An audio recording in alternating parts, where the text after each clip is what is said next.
What's up, kitty cats? It's Jules here, and for today we are going to do a VOD review. We had someone submit a VOD to be reviewed just to see how they could improve, and I think this is actually a great way for everyone to learn, since there are certain mistakes that it's not just this person alone doing them. Hopefully everyone can take something away from it. And just a quick note here too is to just please be respectful for the play here. It is not easy putting yourself out there to be vulnerable for critique or anything like that. And I think, I'm always really excited when people reach out with questions and to learn and grow and get feedback. So shout out to this guy. Okay, so with that, let's go ahead and get started. I probably won't show the whole VOD here, but we'll look at some key moments to see how we can improve. So one of the areas that I like to look at first is how people do their opener, because your opener is something that you ideally should be doing every 2 minutes, because that's the duration of your CDs.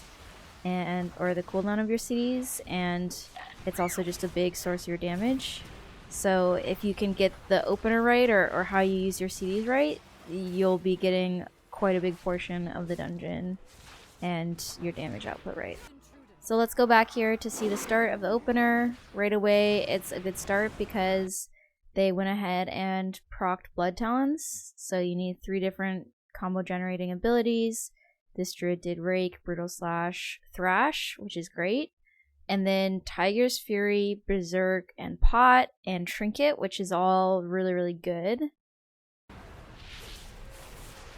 However, here they go straight into Convoke, and actually what you want to make sure you do is you get a buffed completely Primal Wrath on all of your targets, because at the end of the dungeon, when you look at the details breakdown, 90% or just a huge portion of your damage is going to come from Rip, which is going to come from Primal Wrath, which adds Rip AoE to all the targets in a certain range. So before you Convoke, just make sure you're putting Primal Wrath on, and that way they're taking damage from your bleeds, and they're going to be taking damage from whatever abilities your Convoke hits.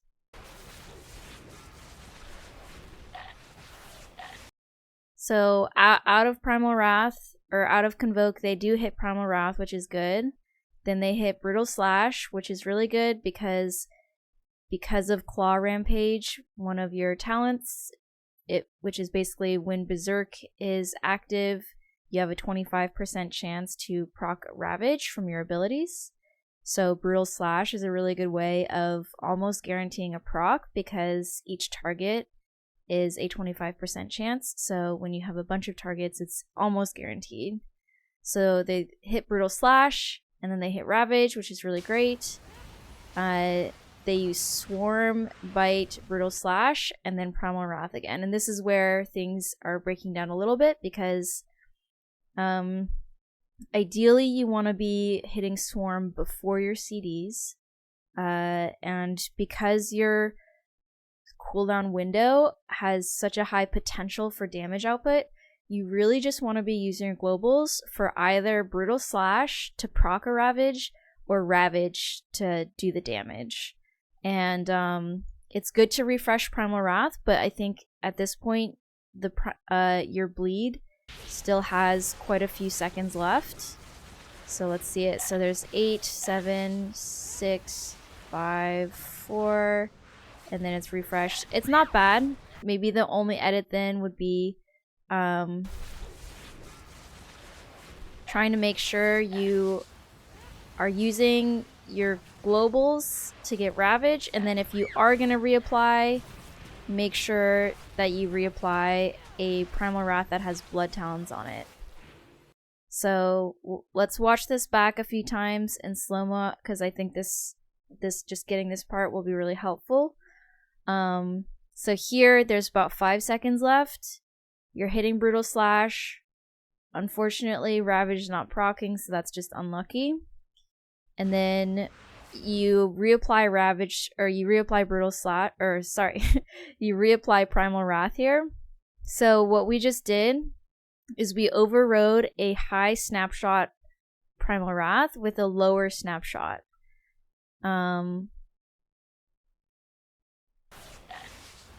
So see how this number is red? This number, at least in this weak aura set, and I think other weak aura sets that also have numbers, shows the relative power of whatever bleed you would apply in this moment compared to the bleed that's already on your target. So what this is saying when it's saying 80 is it's saying that whatever bleed you're going to apply in this moment with your current set of buffs is 80% the damage of what's currently on, which is less damage. So ideally you want to be letting these bleeds go all the way down to 0 before you apply a weaker bleed. Or if you have a stronger bleed, then you can override it, although typically, you know, in AoE it's fine to kind of let the bleed go. So I think this will be a big damage boost, understanding this concept here between snapshotting what your weak aura is telling you and getting blood talons up. We can finish playing this out to see kind of how this goes. So see here, real quick, once you get blood talons up and you still have Tiger's Fury, it's now green, which basically means because you have Tiger's Fury and blood talons, whereas before you just had Tiger's Fury and no blood talons, the bleed you are about to apply is going to be 125% stronger than your current bleed. So then you apply it, which is good, and then Tiger's Fury falls off, which is why it now says 87. So you want to let this one go all the way down to 0. There used to be a talent with Feral and Dragonflight where if you already had a bleed up, it was called Tear Open Wounds. You would do like some portion of that bleed damage as immediate damage, and that was actually how you played Feral and Dragonflight, is you just spammed Primal Wrath and you would do tons and tons of AoE damage. And because we do not have that talent anymore, you actually really want to make sure you're not overriding those and instead spending your 5 combo points hitting Ferocious Bite. And Ferocious Bite will do AoE damage as well because of the talent Rampant Ferocity. Alright, that's it for now. Thanks for tuning in to this VOD review, and thank you to the druid who submitted this video for all of us to learn from.